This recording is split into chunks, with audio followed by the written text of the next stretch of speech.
जय हिंद दोस्तों, आप सभी का स्वागत है एग्ज़ाम गुरु विद प्लेटफॉर्म पर। भैया आज हम पढ़ते हैं 29 से लेकर 31 मई के करंट अफेयर को देखते हैं।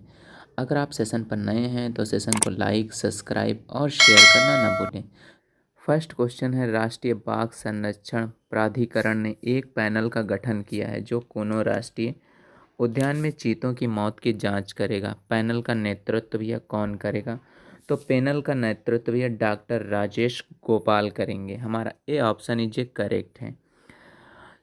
शौकों की मौत के बाद राष्ट्रीय बाघ संरक्षण प्राधिकरण ने चीते परियोजनाओं संचालन समिति का गठन किया गया है। राष्ट्रीय बाघ संरक्षण प्राधिकरण ने चीते परियोजना संचालन समिति का गठन किया है। ग्लोबल टाइगर फोरम के महासचिव डॉक्टर राजेश गोयल ने समिति की अध्यक्ष नियुक्त किया गया है। इस समिति का अध्यक्ष डॉक्टर राजेश गोपाल को नियुक्त किया गया है।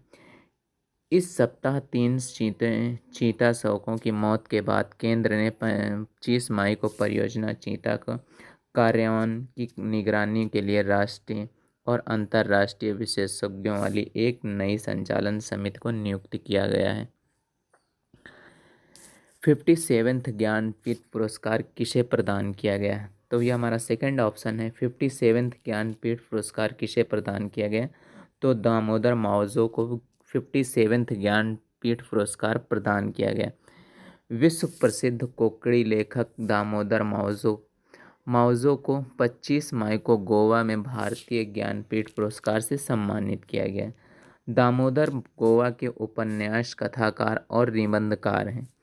इनके द्वारा उचित उपन्यास कार्निवल के लिए सन 1983 में साहित्य अकादमी पुरस्कार कोंकणी से सम्मानित किया गया जा चुका है और वर्ष 2010 में इन्हें पद्मश्री से सम्मानित प्रदान किया गया है। 56 ज्ञानपीठ पुरस्कार नीलमणि फूकन को सम्मानित किया गया था। नेक्स्ट इसके बारे में जान लेते हैं, ज्ञानपीठ पुरस्कार के बारे में। ज्ञानपीठ पुरस्कार भारतीय ज्ञानपीठ न्यास द्वारा भारतीय साहित्य के लिए दिया जाने वाला सर्वोच्च पुरस्कार है। यह संविधान की 8वीं अनुसूची में वर्णित भाषाओं के लिए प्रदान किया जाता है। इस पुरस्कार के साथ भी यह 11 लाख रुपए और एक कांस्य की प्रतिमा प्रदान की जाती है। इसकी स्थापना 1961 में की गई थी। पहली बार ज्ञानपीठ पुरस्कार 1965 में प्रदान किया गया था। नेक्स्ट क्वेश्चन है, हाल ही में मद्रास उच्च न्यायालय के मुख्य न्यायाधीश के रूप में किसे नियुक्त किया गया है? तो हाल ही में मद्रास के उच्च न्यायालय के मुख्य न्यायाधीश के रूप में मुख्य न्यायाधीश SV गंगापुर वाला को नियुक्त किया गया है। तो मद्रास उच्च न्यायालय के मुख्य न्यायाधीश के रूप में SV गंगापुर वाला को नियुक्त किया गया है। हमारा सी ऑप्शन इज करेक्ट है। मुख्य न्यायाधीश SV गंगापुर वाला को हाल ही में मद्रास उच्च न्यायालय के मुख्य न्यायाधीश के रूप में नियुक्त किया गया है। साथ में भी अभी हाल ही में 4 और उच्च न्यायालय के मुख्य न्यायाधीश बदले गए, उनके बारे में जान लेते हैं। बम्बई उच्च न्यायालय के मुख्य न्यायाधीश हैं जस्टिस देविका नंदन धानुका हैं। राजस्थान उच्च न्यायालय के न्यायाधीश हैं जस्टिस एजी मसीह हैं। और हिमाचल प्रदेश उच्च न्यायालय के मुख्य न्यायाधीश जस्टिस MS सत्य रतन रामचंद्र राव हैं। और केरल उच्च न्यायालय के न्यायाधीश हैं जस्टिस सरसा वेंकट रमण भट्टी हैं। नेक्स्ट क्वेश्चन है हमारा, हाल ही में किस राज्य ने नेशनल फॉरेंसिक साइंस अकादमी स्थापित किया गया है? तो हाल ही में किस राज्य में भैया नेशनल फॉरेंसिक साइंस अकादमी स्थापित किया गया है? तो भैया असम में फॉरेंसिक साइंस अकादमी स्थापित किया गया है। हमारा डी ऑप्शन इज करेक्ट है। हाल ही में असम के गुवाहाटी में नेशनल फॉरेंसिक साइंस अकादमी स्थापित की गई है। नेशनल फॉरेंसिक साइंस अकादमी का उद्घाटन अमित शाह द्वारा किया गया है। अकादमी की स्थापना फॉरेंसिक और विज्ञान के क्षेत्र की गुणवत्ता शिक्षा तथा प्रशिक्षण प्रदान करने के उद्देश्य से की गई है। नेक्स्ट है, हाल ही में उत्तर पूर्वी राज्य में पहली वंदे भारत ट्रेन किस राज्य में प्रारंभ की गई है?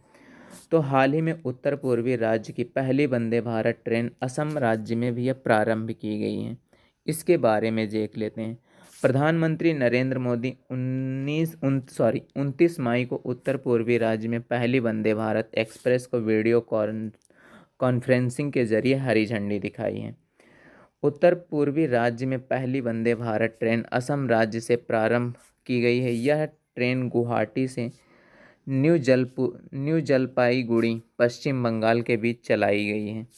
हाल ही में प्रारंभ की गई अन्य राज्य की वंदे भारत ट्रेन के बारे में जान लेते हैं। उत्तराखंड राज्य में देहरादून से दिल्ली के मध्य में चलाई गई है वंदे भारत ट्रेन, और मध्य प्रदेश में कमलापति से दिल्ली के मध्य में चलाई गई है। उड़ीसा राज्य में पुरी से हावड़ा के मध्य में वंदे भारत ट्रेन का अभी हाल ही में उद्घाटन किया गया है। नेक्स्ट क्वेश्चन है, IPL 2023 का खिताब चेन्नई सुपर किंग ने किस टीम को हराकर जीता है? तो गुजरात टाइटंस को भी हराकर चेन्नई सुपर किंग ने जीत हासिल की। अहमदाबाद नरेंद्र मोदी स्टेडियम में खेले गए मुकाबले में चेन्नई सुपर किंग ने गुजरात टाइटंस को हराकर IPL 2023 का खिताब जीता है। चेन्नई सुपर किंग्स ने इससे पूर्व 2010 में, 2011, 2018, 2021 में खिताब अपने नाम किया है। इस बार भैया चेन्नई सुपर किंग ने 5वीं बार में खिताब जीता हुआ है, तो वो भैया 2023 में जीता है। तो टोटल चेन्नई सुपर किंग ने भैया 5वीं बार विजयी खिताब जीता है। नेक्स्ट क्वेश्चन देखते लेते हैं। हाल ही में गोविंदराव एच नायक का निधन हो गया है। इनका संबंध किस राज्य से है? तो हाल ही में गोविंद राय एच नायक का निधन हो गया है। इनका संबंध भी कर्नाटक राज्य से है। हमारा ए ऑप्शन नीचे करेक्ट है। हाल ही में लेखक और साहित्य आलोचक गोविंद राय एच नायक का निधन हो गया है। मैसूर के एक निजी हॉस्पिटल में इनका निधन हो गया है। इनका संबंध भी कर्नाटक राज्य से है। इन्होंने 2014 में संस्कृत चिंतन के लिए केंद्रीय साहित्य अकादमी पुरस्कार से प्रदान किया गया था। 2014 में इन्हें संस्कृत चिंतन के लिए हिंदी केंद्रीय साहित्य अकादमी पुरस्कार प्रदान किया गया था। गोविंद राय एच नायक के द्वारा लिखी गई कृतियों के बारे में जान लेते हैं। संस्कृत चिंतन है, समकालीन है, मूल्य मार्ग है। इनकी भी मुख्य कृतियां हैं ये। संस्कृत चिंतन है, समकालीन है, मूल मार्ग गोविंद राय एच नायक की मूल मुख्य कृतियां हैं। तो नेक्स्ट क्वेश्चन देख लेते हैं। नए संसद भवन का उद्घाटन किसके द्वारा किया गया है? तो हाल ही में नए संसद भवन जो चर्चा का विषय रहा है, इसका उद्घाटन भैया प्रधानमंत्री नरेंद्र मोदी के द्वारा किया गया है। अब इसके बारे में देख लेते हैं। प्रधानमंत्री नरेंद्र मोदी ने नए संसद भवन का उद्घाटन किया है। नया संसद भवन आत्मनिर्भर भारत की भावना का प्रतीक है।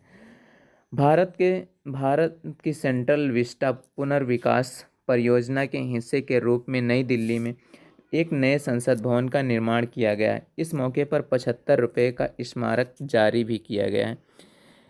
नेक्स्ट इसके बारे में, नए संसद भवन के लोकसभा कक्ष में 888 सदस्य और राज्यसभा में 384 सदस्य के बैठने की क्षमता है।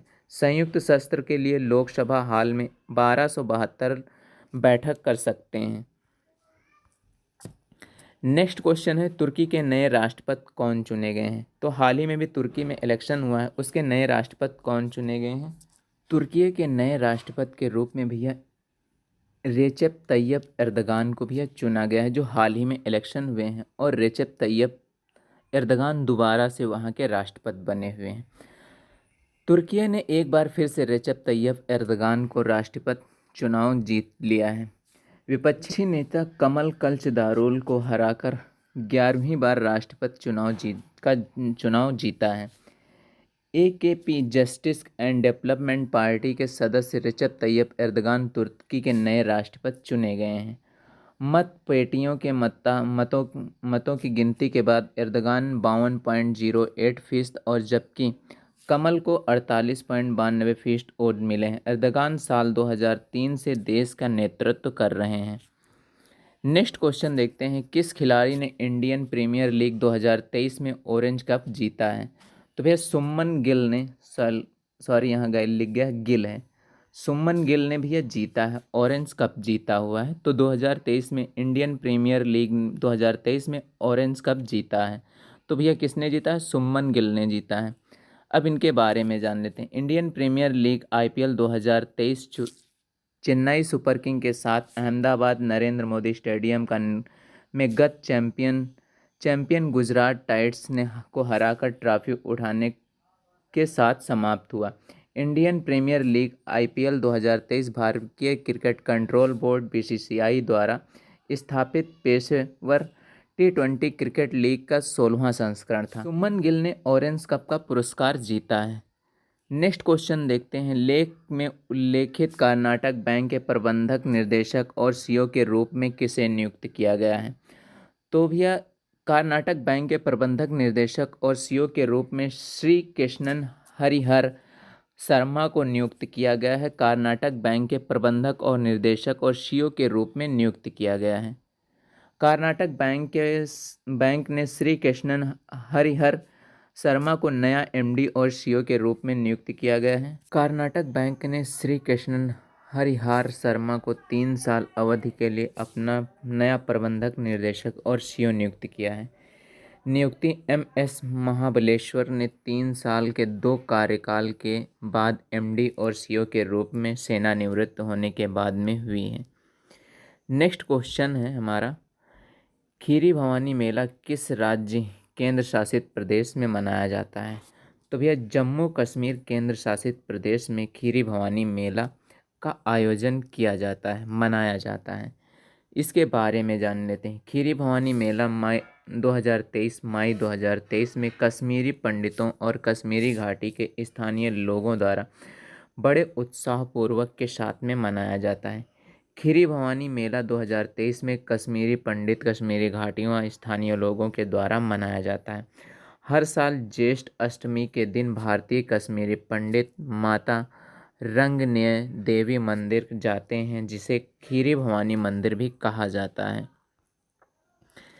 इस साल वर्ष 28 मई को न केवल कश्मीरी पंडितों द्वारा बल्कि कश्मीरी घाटी के स्थानीय लोगों द्वारा भी बड़े उत्साह के साथ में खीरी भवानी उत्सव मनाया गया। खीरी भवानी को कश्मीरी पंडितों के देवता माना जाता है, यानी खीरी भवानी को कश्मीरी पंडितों का देवता माना जाता है, जिनकी वहाँ काफ़ी मान्यता है।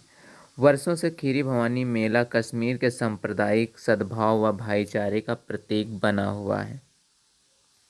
नेक्स्ट क्वेश्चन देखते हैं। भारत किस देश के साथ नई जल विद्युत परियोजना विकसित कर रहा है? तो भारत भैया नेपाल के साथ में नई विद्युत परियोजना विकसित कर रहा है। भारत मई 2023 में नेपाल में दूसरी जल विद्युत परियोजना स्थापित करने की मंजूरी मिली है। नेपाल ने भारत के सतलुज जल विद्युत निगम लिमिटेड को देश में दूसरी जल विद्युत परियोजना विकसित करने की अनुमति देने का फैसला किया है। वर्तमान में SJVN पूर्वी नेपाल के अरुण नदी पर स्थित एक run of river 900 megawatt Arun third जल विद्युत परियोजना विकसित कर रहा है, जो 2024 में भी अब पूरी हो जाएगी। सुखवा सभा में भोजपुर जिलों में स्थित लोअर अरुण परियोजना को कई जलाशय या बांध नहीं होगा। यह अरुण थर्ड का टेसल विकास होगा, जिसका अर्थ होगा पानी लोअर अरुण परियोजना के लिए नदी में फिर से प्रवेश करेगा। 900 मेगावाट अरुण थर्ड का 695 मेगावाट अरुण फोर्थ पन जल बिजली परियोजना के बाद अरुण नदी पर पूरी बातचीत के माध्यम से शुरू की गई। यह तीसरी परियोजना है। तीसरी परियोजनाओं में सुखवा सभा जिले में नदी से लगभग 2300 मेगावाट बिजली पैदा की जाएगी। नेक्स्ट क्वेश्चन है, किस देश ने सेंट्रल एशियन वॉलीबॉल एसोसिएशन महिला चैलेंज कप 2023 जीता है? तो भैया भारत ने सेंट्रल एशियन वॉलीबॉल एसोसिएशन महिला चैलेंज कप 2023 का भारत ने भी जीता है। भारत ने सेंट्रल एसोसिएशन वॉलीबॉल एसोसिएशन महिला चैंपियन कप 2023 का खिताब जीता है। भारत ने काठमांडू में आयोजित सेंट्रल एशियन वॉलीबॉल एसोसिएशन महिला वॉलीबॉल चैलेंज कप का खिताब जीता है। भारत ने कजाकिस्तान को 3-0 से साझा सेट पर हराया। प्रतियोगिता में कजाकिस्तान उपविजेता, नेपाल तीसरा और उज्बेकिस्तान चौथे नंबर पर, श्रीलंका पाँचवें और किर्गिस्तान छठवें, मालदीव सातवें, बांग्लादेश आठवें स्थान पर रहा। नेक्स्ट और भैया लास्ट क्वेश्चन देते हैं। अंतर्राष्ट्रीय भारतीय फिल्म अकादमी पुरस्कार आईआईफा 2023 का सर्वश्रेष्ठ अभिनेत्री पुरस्कार किसे प्रदान किया गया? तो भैया सर्वश्रेष्ठ अभिनेत्री पुरस्कार आलिया भट्ट को, भारतीय फिल्म अकादमी द्वारा सर्वश्रेष्ठ अभिनेत्री का पुरस्कार आलिया भट्ट को प्रदान किया गया। हमारा बी ऑप्शन इज करेक्ट है। आईफा अवार्ड 2023 की घोषणा मई 2023 में की गई। ऋतिक रोशन ने अबू धाबी में आयोजित अंतर्राष्ट्रीय भारतीय फिल्म अकादमी पुरस्कार आईफा 2023 में फिल्म विक्रम बेधा के लिए एक प्रमुख भूमिका पुरुष के लिए सर्वश्रेष्ठ अभिनेता का पुरस्कार जीता है। आलिया भट्ट ने फिल्म गंगाबाई काठियावाड़ी के लिए प्रमुख भूमिका के लिए सर्वश्रेष्ठ अभिनेत्री का पुरस्कार जीता है। दिग्गज अभिनेता कमल हसन को भारतीय सिनेमा पुरस्कार में उत्कृष्ट उपलब्धि से सम्मानित किया गया है। उत्कृष्ट उपलब्धि पुरस्कार से सम्मानित किया गया है। और अनिल कपूर को फिल्म जुग जुग जियो के लिए सहायक भूमिका के लिए सर्वश्रेष्ठ प्रदर्शन पुरस्कार प्रदान किया गया है। ब्रह्मास्त्र भाग 1 शिव को वर्ष की सर्वश्रेष्ठ फिल्म घोषित की गई है। इस समारोह में फिल्म के कई अन्य पुरस्कार जीते हैं, जिसमें सर्वश्रेष्ठ पार्श्व गायक महिला श्रेया घोषाल और सर्वश्रेष्ठ पार्श्व गायक पुरुष में अरिजीत सिंह ने भी यह पुरस्कार जीता है और सर्वश्रेष्ठ सहायक अभिनेता महिला मौनी राय भी शामिल हैं। तो भैया आज के हमारे सारे क्वेश्चन कंप्लीट हो गए। मिलते हैं एक नेक्स्ट वीडियो के साथ में, तब तक के लिए जय हिंद दोस्तों।